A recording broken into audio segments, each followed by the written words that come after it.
राम कथा के रस के तुम भक्त रासुमति धीर, आई सुवासन करिए प्रभु तेज पुंज कपिवीर, लखन सिया रामचंद्र की जय।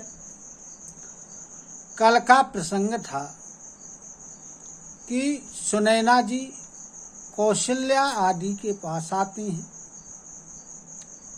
और उनके पास बैठ करके बातचीत करती हैं। माता सुनैना जी कहती हैं कि विधाता की बुद्धि भी बड़ी भोली है, जो विधाता ने अत्यंत कोमल और निर्दोष हैं, उन पर विपत्ति ढाई। कहने लगी माता सुनैना कि अमृत तो केवल सुनने में आता है, लेकिन विष जहां तहां प्रत्यक्ष देखा जाता है। विधाता की जो भी करतूतें हैं वे बड़ी भयंकर हैं। कोए उल्लू बगले जहां तहां दिखाई देते हैं, लेकिन हंस तो केवल मानसरोवर में ही दिखाई देता है।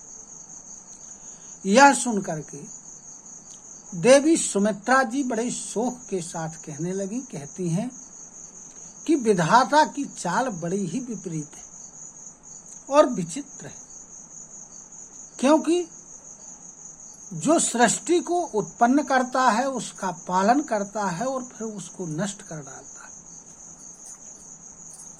विधाता की बुद्धि बालकों के खेल के समान होती है, विवेक शून्य होती है। अब जब इतना सुमित्रा जी ने कहा, तब माता कौशल्या जी बोलती और कहती हैं कि किसी का कोई दोष नहीं, सुख और दुख, हानि और लाभ, यह सब कर्मों के अधीन है। मनुष्य को अपने अपने कर्मों के फलस्वरूप प्राप्त होते, और कर्म की जो गति है वो अति कठिन है, उसे विधाता ही जानता है। जो शुभ और अशुभ सभी प्रकार के किए हुए कर्मों का फल देने वाला है। ईश्वर की आज्ञा सभी के सिर पर है। उत्पत्ति, पालन, संहार, अमृत और विष भी सिर पर है, यानी ये सब देव के अधीन है। हे देवी, मोह के बस में सोच करना व्यर्थ है। विधाता का जो यह प्रपंच है, यह अचाल है, अनादि है। महाराज के मरने और जीने की बात को अपने हृदय में याद करके हम और आप जो चिंता करती हैं, वह तो हे सखी अपने हित के हानि को देख करके कर रही। तब सीता जी की माता सुनैना जी कहती हैं कि आपका कथन बड़ा उत्तम है और सत्य है। आप पुण्यात्माओं के सीमा रूप महाराज दशरथ जी की ही तो रानी है। तब माता कौशल्या जी ने बड़े दुख भरे शब्दों के साथ कहा कि श्री राम, लक्ष्मण और सीता वन में जाएं, इसका परिणाम तो अच्छा ही होगा। मुझे तो भरत जी की चिंता हो रही। कहती हैं कि ईश्वर की कृपा से और आपके आशीर्वाद से मेरे चारों पुत्र और चारों पुत्र बधुएं गंगा जी के जल के समान पवित्र है। कहने लगी कि भरत जी के शील, गुण, नम्रता, बड़प्पन, भाईचारा, भक्ति, भरोसा, अच्छेपन का वर्णन करने में सरस्वती जी भी सब चाहती। सीप से कहीं समुद्र उलीचे जा सकते। मैं भरत को सदा कुल का दीपक मानती, क्योंकि महाराज ने भी बार बार मुझसे यही कहा था कि भरत कुल का दीपक है। सोना कसौटी पर कसे जाने से और रत्न जौहरी के परखने से पहचाना जाता है, उसी प्रकार उत्तम पुरुष की परीक्षा समय पड़ने पर उसके स्वभाव से या उसका चरित्र देखकर की जाती है। किंतु आज मेरा यह कहना उचित नहीं, क्योंकि शोक और प्रेम इन दोनों ही स्थितियों में विवेक कम हो जाता है। तो लोग कहेंगे कि मैंने स्नेहवत भरत की बड़ाई की है। कौशल्या जी की गंगा के समान पवित्र करने वाली वाणी को सुनकर के जो वहां रानियां थी स्नेह के कारण व्याकुल हो जाते हैं। अब इसके आगे का प्रसंग। कौशल्या कहे धीरे धरी, सुनहु देवी मिथिलेशी, को विवेक निधि वल्लभहि, तुमहि सकई उपदेश, लखन सिया रामचंद्र की जय। कौशल्या जी ने फिर धैर्य को धारण किया और धैर्य को धारण करके कहने लगी कि हे मिथिलेश, सुनो, तुम राजा जनक जी जो ज्ञान के भंडार हैं, उनकी प्रिया हो, उनकी पत्नी हो, तो आपको कौन है कि जो आपको उपदेश दे सके। रानी राय सन अवसर पाई, अपनी भांति कहव समझाई, रखी हहीं लखनु भरत गव नहीं वन, जो यह मतो माने महीप मन।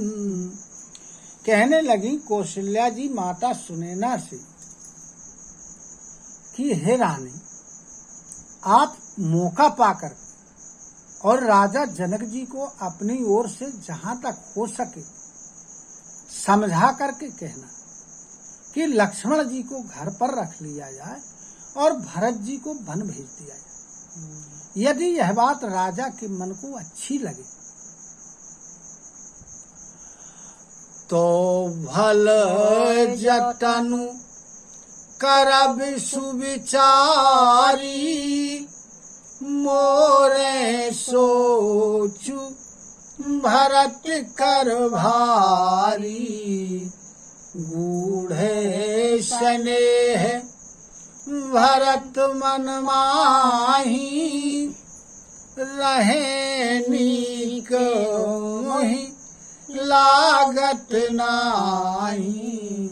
कहने लगी कि यदि राजा को यह बात अच्छी लगे तो वो खूब सोच विचार करके ऐसा प्रयत्न करे जिससे भरत जी वन को चले जाएं और लक्ष्मण जी वापस लौट जाएं।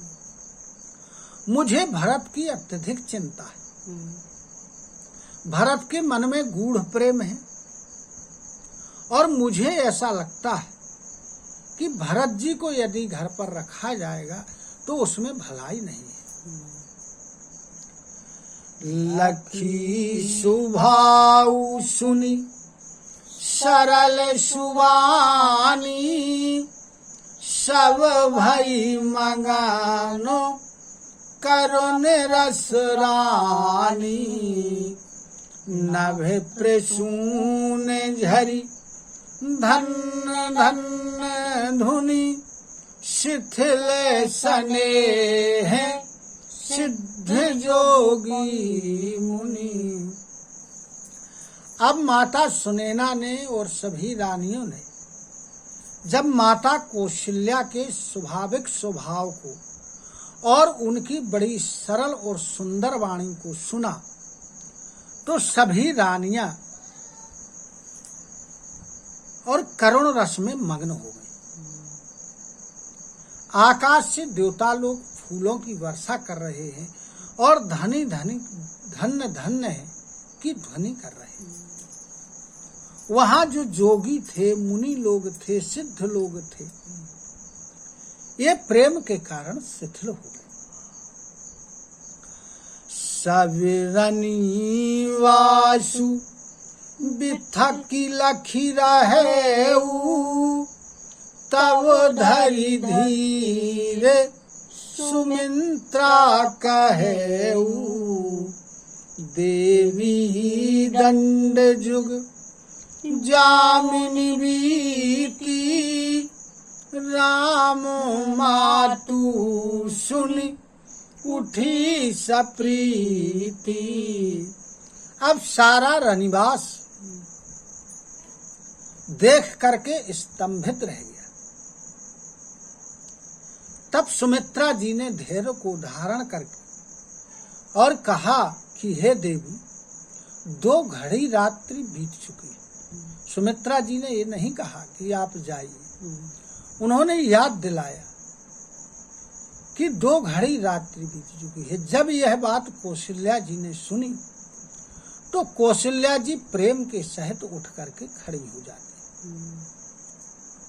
और कहती हैं कौशल्या जी कि बेगी पाऊ धारिये थलहि कहे स्नेह सती भाव हमरे तो अब ईस गति कै मिथिलेश सहाय लखन सिया रामचंद्र की जय। और कौशल्या जी बड़े प्रेम के साथ सद्भाव पूर्ण वाणी से कहती हैं कि अब आप शीघ्र ही अपने डेरे को जाइए और हमारे तो अब ईश्वर की गति है या राजा जनक जी सहायक है।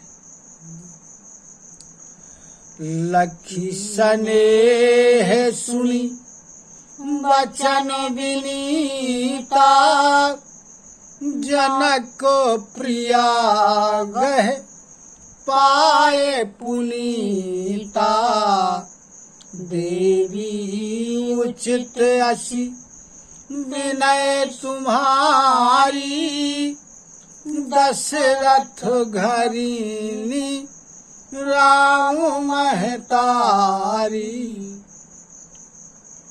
कौशल्या जी के प्रेम को देखा और उनके बिना युक्त वचनों को सुना तो यह सब देख करके और सुन करके माता सुनैना ने कौशल्या जी के पवित्र चरणों को पकड़ लिया और कहने लगी कि हे देवी, आपकी ऐसी विनय उचित ही है। क्यों?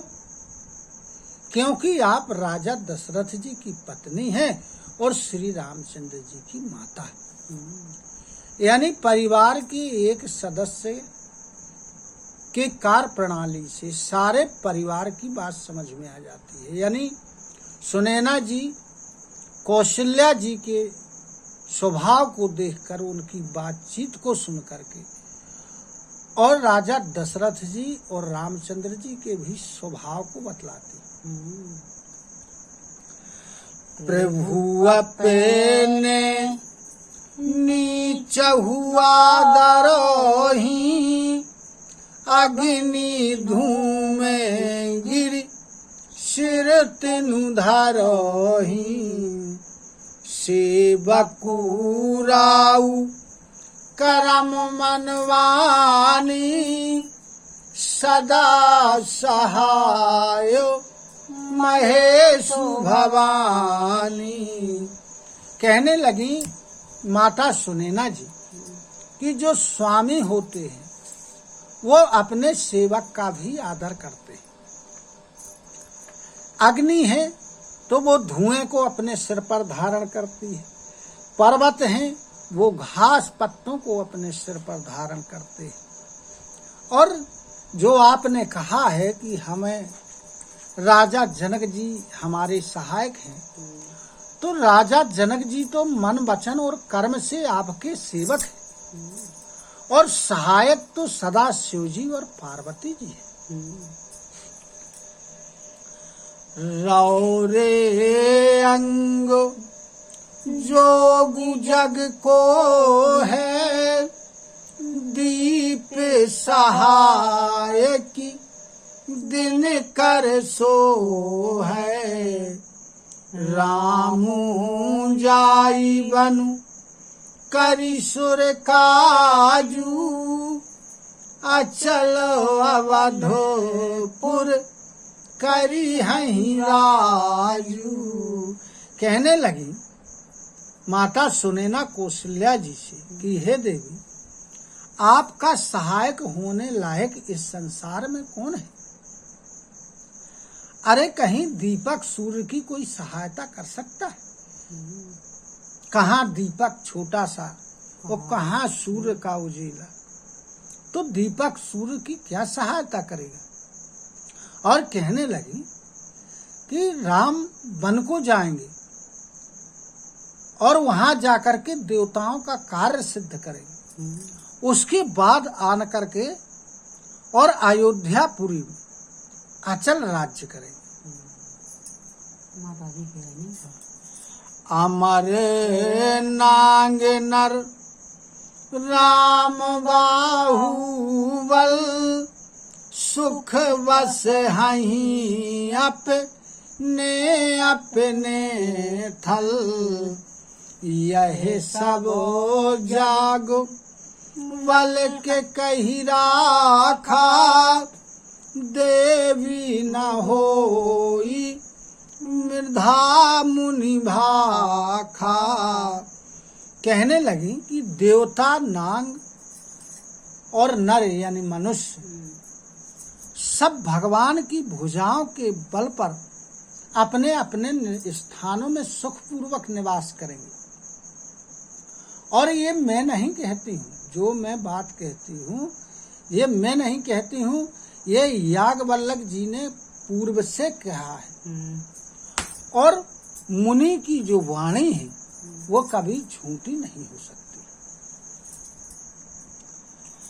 अस कही पग परि प्रेम अति सिय हित बिनई सुनाई। सिय समेत सिय मातु तब चली सुआय सुपाई। लखन सिय रामचंद्र की जय। इतना कह करके माता सुनैना जी बड़े प्रेम के साथ और कौशल्या जी के पैरों में पड़ गए और उनसे निवेदन किया, उन्होंने विनती की कि आप सीता जी को मेरे साथ भेज दीजिए।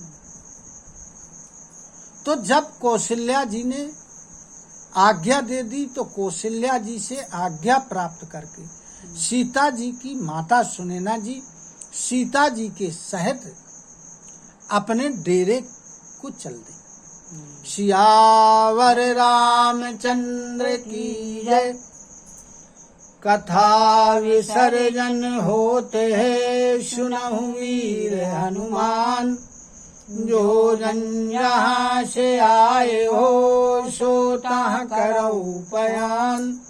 श्रोता सब आश्रम गए शंभु गए कैलाश।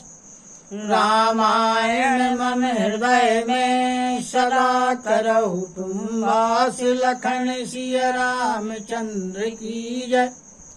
उमापति महादेव की जय। पवन सुत हनुमान की जय। गुरु गोविंद की जय हो। जय जय सीताराम जय जय राधे श्याम। नमः पार्वती पते हर हर हर महादेव। हरि शरणं हरि शरणं हरि शरणं हरि शरणं हरि शरणं हरि शरणं हरि शरणं।